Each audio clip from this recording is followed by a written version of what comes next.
understand, Fontaine? Fontaine! Fontaine! Fontaine, goddamn! Welcome back to another episode of Through the Fire, where we highlight stories of resilience, the culture, and people shaping our communities. I'm your host, Meeshach, one of the three dudes that walked through the fire and came out unburned. And some of the heat that I've been through in my life is growing up in the Bronx. From being a victim of gun violence as a teenager to a bunch of other stories that I'm gonna start sharing, I was tested by fire but forged for greatness. And one of the greatest things that's ever come out of the BX is hip hop. So let me give you a brief history. Back in August of 1973, DJ Kool Herc, who was born in Kingston, Jamaica, moved to the Bronx with his family and had a back-to-school party at 1520 Cedric Avenue. That party got so popping, they had to move it outside to Cedar Park, and that has been officially recognized as the birth of hip-hop. Just like that, it's in my DNA, because I was born in the 70s on Cedar Avenue in the BX, so this episode right here is special for me because I have three of the powerful voices that have been carrying hip-hop and the culture. I'm joined today by Grouchy Watkins and Chuck Jigsaw Creekmur, the co-founders of allhiphop.com that have been documenting and amplifying the culture for over 25 years now, as well as my man Iz Balleto, the cultural programs director of Delaware Art Museum and one of the founders of Guerrilla Republic. So if we can go around the room real quick, fellas, and you can introduce yourselves. Yeah, I'm Chuck Jigsaw Creekmur, co-founder and CEO of All Hip Hop. I'm a writer, cultural critic. I'm proud to say that I've partaken in every element of hip hop. I didn't master every element, but I'm definitely solid in almost every part of it. Now the knees won't let me break dance, but still can pop. Pop line. Yeah, keep it popping. I'll be popping. Pop something out. Yeah. Pop your shoulder out. Yeah, man. Well, I am Dr. Grouchy Greg Watkins. Yeah, that's what's up, bro. Founder of allhiphop.com. I've been practicing hip hop culture since at least 1984, 1985.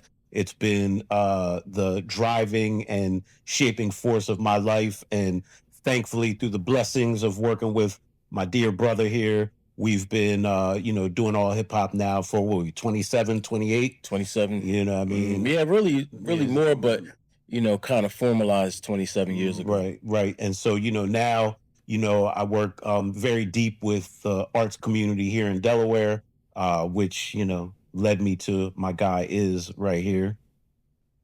Peace, my brother. A brother that was, born in Peru, proud indigenous brother, and took us all the way to New York. And that's where I got to see hip hop grow specifically. I was raised out in Brooklyn, Flatbush, and all I could tell you from my perspective, how hip hop contributed, especially to someone like me coming from a different nation, to how much it gave us a voice, how beautiful we really are as a people. Because at the end of the day, those that grew up hip hop, we knew that we had nothing, but we made something out of it. So as the cultural program manager and the co-founder of Guerrilla Republic, this is something that we live every day. We make sure we back it up every day. And it's not just about living it, it's making sure that we make it a part of history.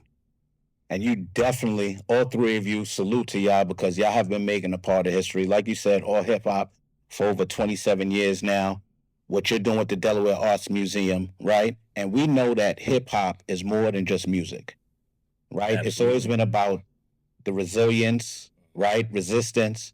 It's always been about the voice of the people, the voice of the streets, right? How do you feel from your perspective, how has hip hop conversations basically shaped the culture in America? Wow, that's a heavy question, man. But I think that hip hop has been the voice of truth, the voice of resistance in some cases. But honestly, at the end of the day, it's been what you would consider marginalized communities speaking truth to power, basically. And that's been my lifelong work before all hip hop as well as after all hip hop. And that's a tough road to travel. I remember wearing Guerrilla Republic shirts, and when I'm marching with Immortal Technique in New York City. You know, I lived in Flatbush. And so that's what hip hop is at its essence. It's a response. It's a response to adverse conditions that would essentially eliminate an entire generation.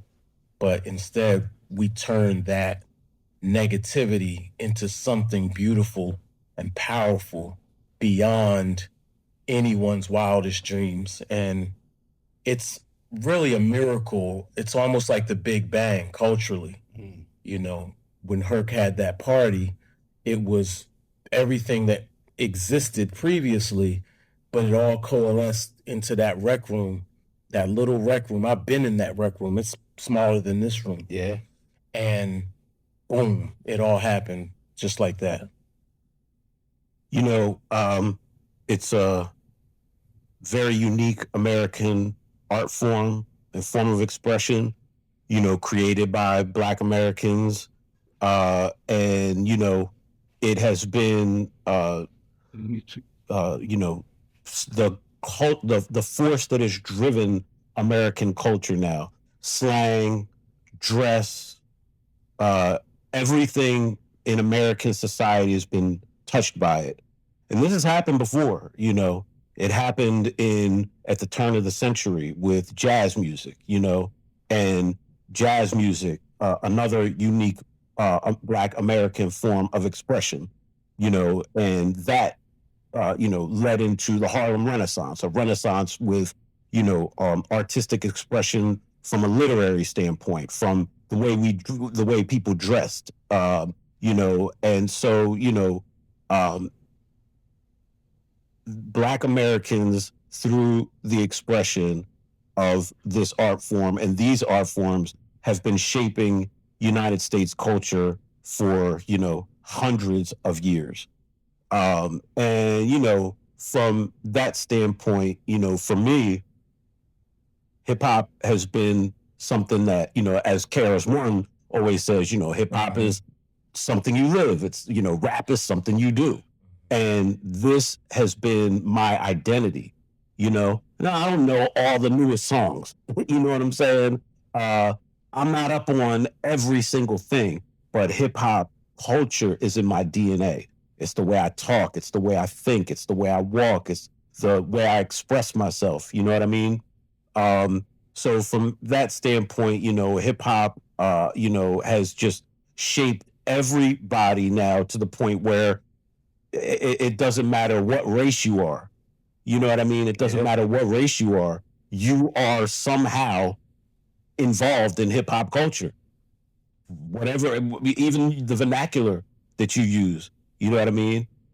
Sometimes it always not kills me, but sometimes it always, you know, I'll hear certain people using phrases and I'm like, yeah, it just doesn't even, but then when you stop to think about it, it's like, oh yeah, this does make a lot of sense. This is how far the culture itself has come. And we're not even talking about the business side of things.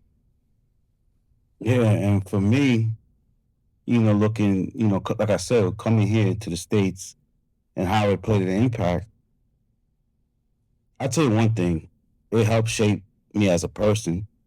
And how? Well, we never had a father in our household, you know, and who are the words you would be encouraged by or being mentored by? And, you know, me, unfortunately, I had to end up in a group home, you know, at the age of 13. So hip hop played an important part. And the crazy thing is I ended up staying at the same covenant house that KRS-One was in. Wow. So it meant something to me. Yeah. You know, group home was also from there too as well. And living through that, knowledge was so important. You know, and you could decipher, you know, take apart hip hop, the negative or the positive side. I know for those that were seeking knowledge and seeking a way of life, hip hop was giving me that platform where I needed to walk, where I needed to be, what kind of man should I be? You know, Gangstar showed me a lot, especially within myself, like, what's righteousness, you know? But the most beautiful part about it, I know we're talking about the United States, but its impact on the world. On the world, Craig. Yeah, and I know in South America, which is America still, it's used for revolution. It is used to empower, to resist. And that is still a powerful tool that a lot of people now are suppressing hip hop culture, the knowledge part of it, because they know what it does, specifically for Black and brown. That is a fact. And that's a great point because, like Brother Iz said, it's grown to all over the world, right? If you ask me, it is the #1 genre that we've ever had from what is everywhere. You go everywhere and hip hop is everywhere. You see Japanese kids with braids and they break dancing and doing all of that stuff. They know more about some of the stuff than we do, right? So my next question is from my all hip hop, the visionary co-founders.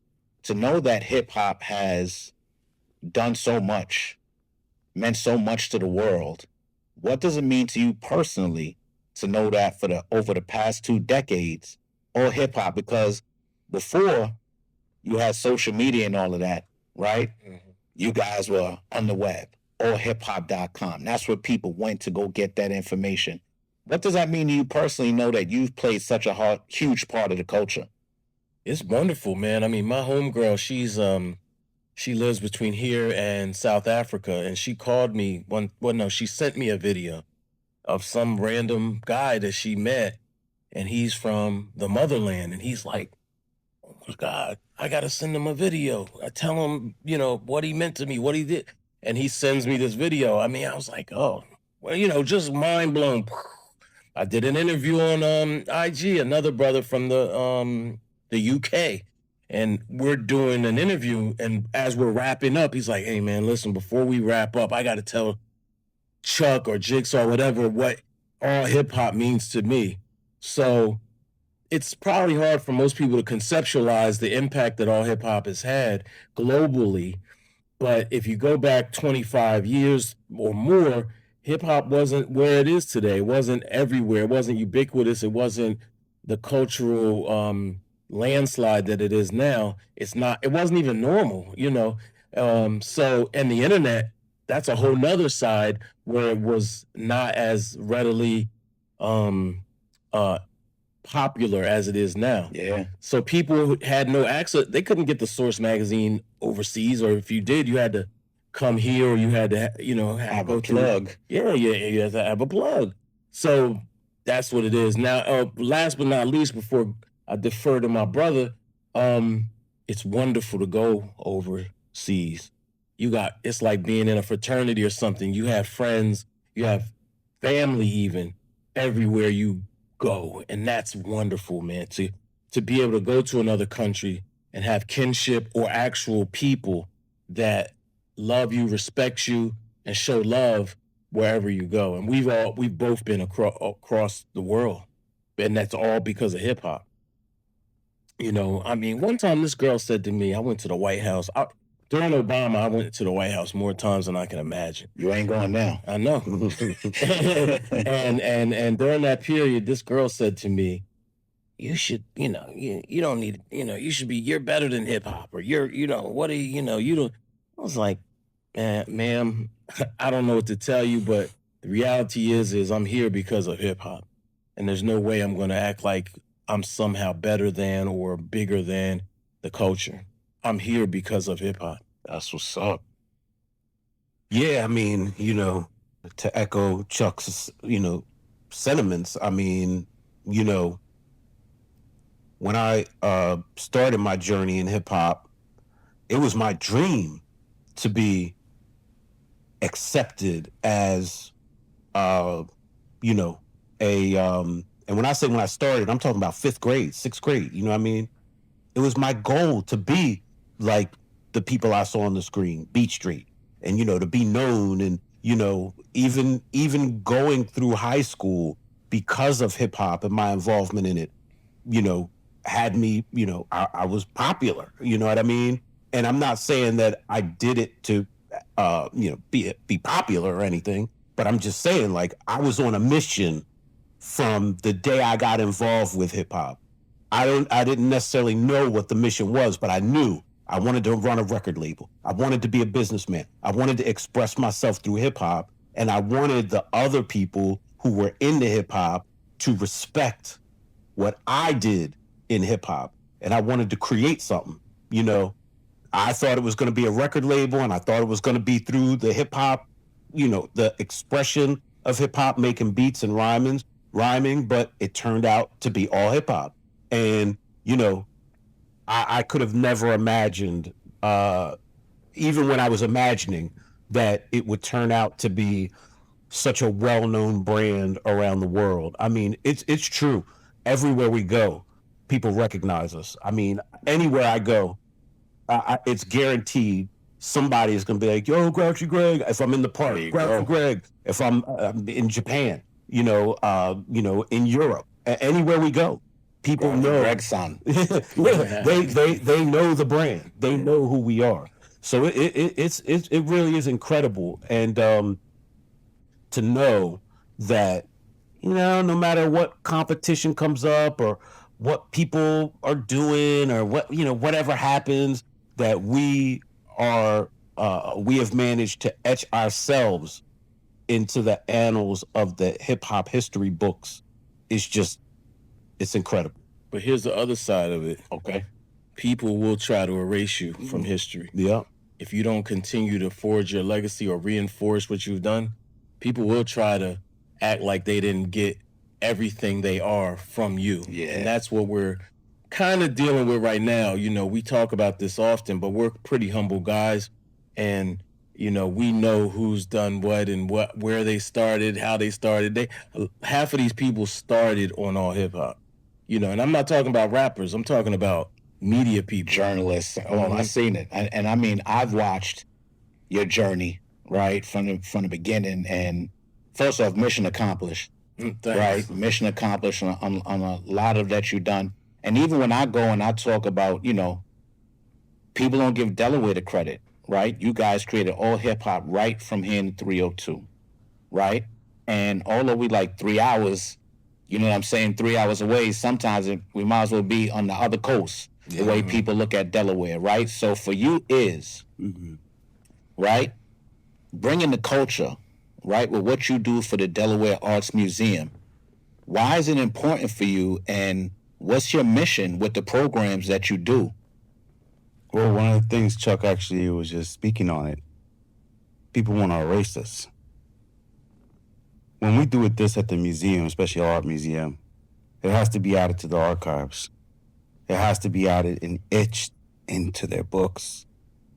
You know, one of the missions that, and I know we all here grew up reading history books without us in it, without seeing our youth learning about their greatness and what they contribute. That's why I saw Elvis.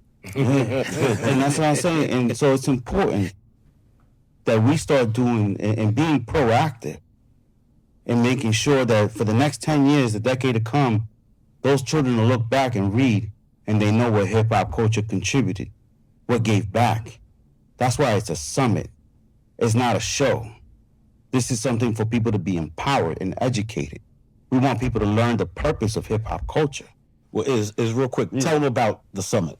Yeah, so we definitely, because I was definitely going to lead into that, because you three brothers have come together, right, to found the annual Hip Hop Cultural Summit, right, which we're in our third year. But it's more than just coming together and listening to rap music and seeing the artists. You've done a lot more than that. So kind of let the people know what's going on with the summit. Well, the summit, these two great brothers here, you know, like they said, they brought a lot to the table. They've done the work through the years. And when it was presented, you know, especially to the Art Museum, and us too as Guerrilla Republic, another warrior nation, of hip-hop nation, organization. But the main thing is that, what is it that we want to do? You know, when this was presented to us, we felt the need that, you know what, this is an opportunity for us to empower our people and to learn. So that's why when the first hip-hop summit happened, we had the pioneers, Grandmaster Caz, Joe Console Jr., Grand Wizard Theodore. We wanted to let people know the essence and to grow with it. Second year, we were talking about civil rights, you know, what it meant, especially social justice. Mm-hmm. Now we're addressing Flavor Flav. Flavor Flav. And now we're addressing, you know, the impact on culture and color and race. And politics. And everything that comes with it. Yeah. But it is a responsibility. You know, one thing about me too as well that I learned through my journey in the hip hop culture, years ago I was called upon the Zulu Nation to help organize for them as well. And I remember what it was. It is our obligation to teach hip hop culture. And that's something that I took to heart to this day. And I'm just grateful that we're able to create platforms at the same time breaking doors where there is none. You know, we're making sure that don't just look at us as an entertainment. Look at us because one thing that we're going to bring is education in a different form. And hip hop should be in all platforms, in our schools, in our universities, especially children right now. If the School of Arts does not have a hip hop program going on there, then they're missing the big point. Yes, sir. You know, look at all of our youth. Look what they're doing. You know, so it's us as a museum to take that responsibility because when children and the youth and others come to the museum, they come there to learn. So they might as well learn the truth, what it's about, the mission, and the purpose. Gotcha. And if I can say something, Sure. you know, I'm on the board for the State Council for the Arts here in Delaware, right? And I bring that up because, you know, when I got the position, you know, very quickly I realized, you know, that there needed to be more representation, you know, for us, right? For Black and brown people. Sure. And, you know, I'll just be honest, you know, a lot of the funding and a lot of the where the money was and is goes to traditional things that have been funded for, you know, decades, you know, and, you know, I know that, you know, especially when I got on the State Council for the Arts, things may have changed a little bit in terms of, you know, the new president that we have in office and what he's doing with grants and, you know, funding Yes. for Black and brown programs. Or lack of it. Or lack of it, right? But Delaware, you know, is a blue state, and they wanted to have more representation. You know what I mean? And they still want to. Yeah. You know, they aren't deviating from that mission. And, you know, when I, you know, brought up the concept to Iz about having this in the Delaware Art Museum, you know, it felt important to me to have it in the art museum because I wanted to see hip hop respected as the art form that it is, As opposed to just a club as or something opposed to else. just we could have done this anywhere. Yeah. You know, but it was important for it to be in the actual art museum. Yes. You know what I mean? Great And so job. when Iz was like, yes, I understand the vision. I like it. And then on top of it all, the fact that it is going into the history books, you know, as is stated, you know, our mission with this summit is to transfer knowledge to younger people about what hip hop culture was and is and where we feel it's going. Yeah. You know what I mean? So yeah, you That's come there, you perfect. have fun. There's food trucks. You know, we got DMC from Run-DMC as the guest. Chuck is doing the keynote Q&A with DMC. It's gonna be a great day, but it's for putting this into the history books. Yeah. So we've discussed the past with the birth of hip hop, the present, because Saturday, October the 18th, will be the 3rd annual Hip Hop Cultural Summit. Special guest speaker, DMC from Run-DMC. Chuck is going to be doing the panel, the Q&A discussion with him. I'm proud to be a part of it, so I appreciate you guys having me be a part, you know, and play my part as the host. So I look forward to it. But now let's talk about the future, right? Real quick, Chuck, where do you see hip hop going in the next 10 to 20 years? You know, that's interesting. That's very, very interesting. I think we're at a turning point and a crossroads right now, which is why all hip hop is sort of very intentional about making our platform more powerful, more expansive. Because if you look at the landscape now, the way things are going, we may not have hip hop in 10 years. You know, if you look at AI for one. If you look at, well, let me take that back. Hip hop's never gonna die, but however it manifests in other people's platforms, for example. So what will hip hop be on Spotify? What will it be on YouTube? What will it be on Meta or Facebook? How will they suppress voices? How will they algorithmically stop people from speaking freely? And I think that's more of a problem. You know, we've always pushed back on the way we've been represented on TV or radio, very traditional forms of media. But now I think there's a far more insidious way that it's being pushed back. You don't have a record label executive to yell at. It might be an AI algorithm. You know what I mean? So, but as we all know, we figure it out, and I think that's where we are right now. So I will, on the positive side, say that I think we're more or less in a new golden era of hip hop. It won't feel the same because, you know, we were younger then, and the community was very galvanized around a few points, whether it be your MTV Raps or your favorite 2 hours of hip hop on the radio or whatever. But at the end of the day, we have so many opportunities now, so many different voices. The sounds are pretty hot. The artists are very talented. They're making a lot of money, and they are sometimes giving back, even though it's not it's not promoted very much. Yeah. You know, so I think it's positive, but I think we have to be intentional. Yes, sir. We cannot just become, you know, just vessels with no sail. That's a great point. It's a great point. Greg, what up? Man, that's a hard one to answer, So especially listen. when it's been articulated so well. Yeah, right. So let me add this to it then, right? Not then necessarily where you see it going. Where would you like it to go then? The same way you had a vision when you started all hip hop and you wanted to know back from the 5th grade. Right. What's your vision for hip hop in the next 10 to 20 years? You know, I personally would like to see more artists, you know, owning their platforms.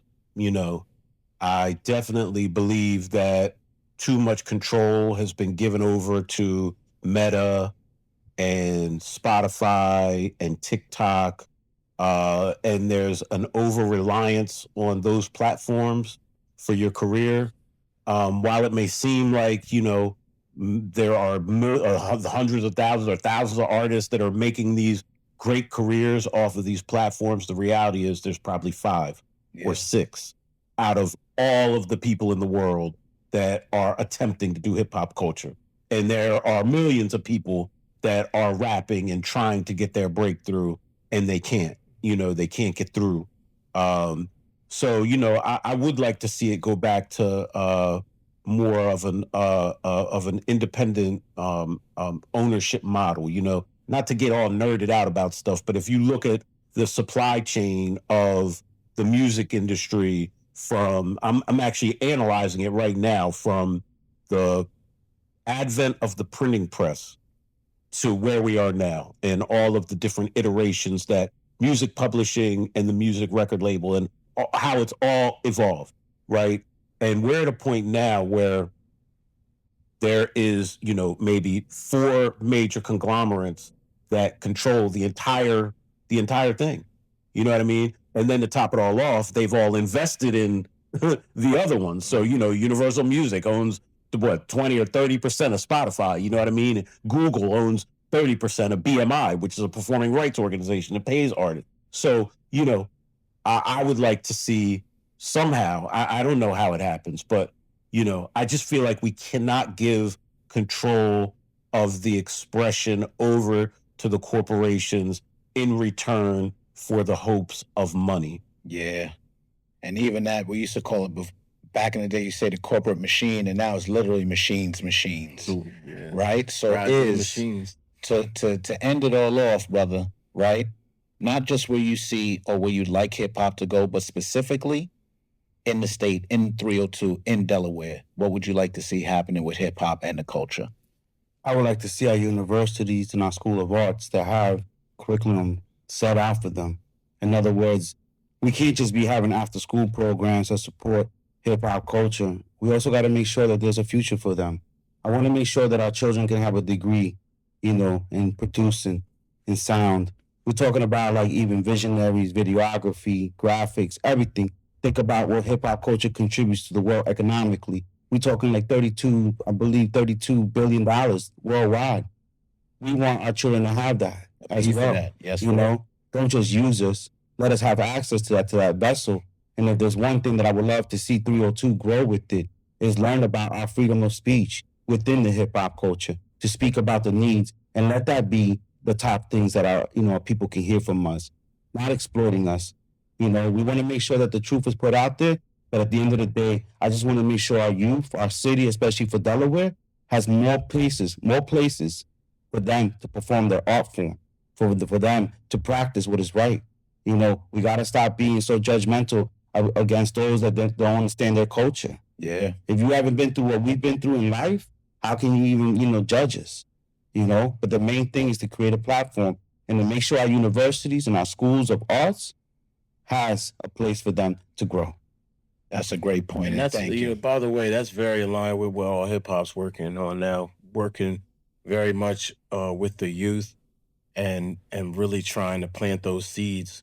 I'm working on All Hip Hop TV really hard, and they asked me what's my 10-year vision of what it is and what it should be. And I was just like, when I was growing up, we had really profound institutions that fueled this journey. And I think it materialized in a positive way. I think we have to do that for the young people now, so that in 10 or more years, they can do the same and have the same type of energy and wherewithal to weather the journey, whether it's within a corporation or with their own business. Yo, all great points, man. I appreciate y'all stopping through and dropping these gems. Thanks. On people today. I also thank everybody who's sitting out here watching it.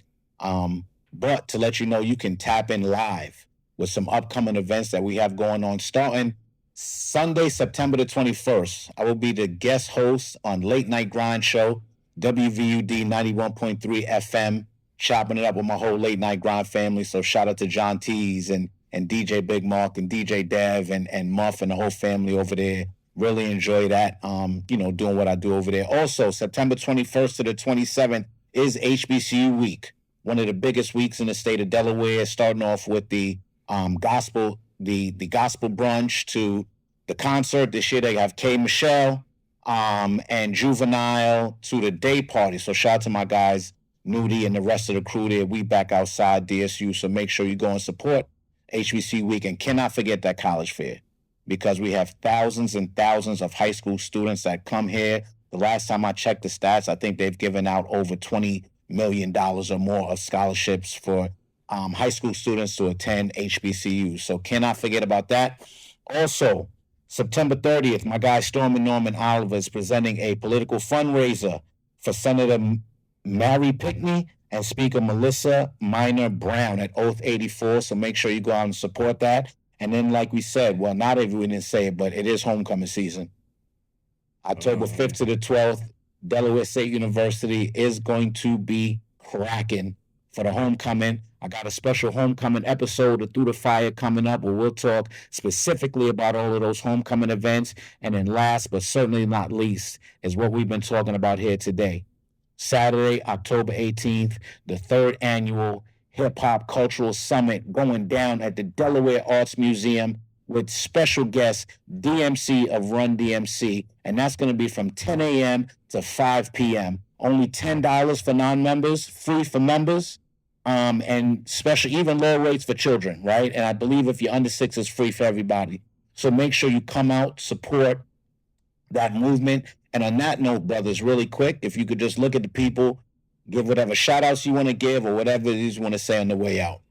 I just want to say thanks for everybody that supported All Hip Hop. Thanks for everybody that's supporting the Hip Hop Cultural Summit. We don't we don't take it for granted that people actually come out or click onto the website or come out to our events. You know, I really do appreciate everyone that's contributed to us this far. Yeah, Grouchy Greg here. I just want to thank, all of our sponsors this year for the Hip Hop Cultural Summit, Delaware Division of the Arts, Guerrilla Republic. Who else we got on here? Hold on, real quick. Let's see. What is it? The Spine Institute is? Yeah, FP. SP, Delaware Division of the Arts, and the Delaware Art Museum. Thank everybody for making it happen. And most of all, thank you to everybody who has attended and will attend. This is a labor of love. We don't make money off of it. It really is a community event. It's your event. So we're looking forward to seeing y'all there. And I just want all my beautiful people out there to know it matters when you're present. That's the main thing. If you want to make a difference, you got to stand on it. So I want to see everybody October 18th, and I thank you in person with my brothers right here. And like I said, it makes a difference when we all unite and stand for something.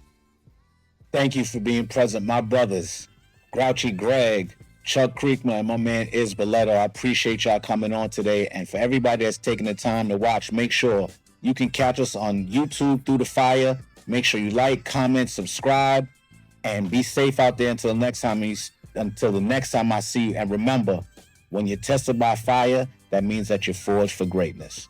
Peace.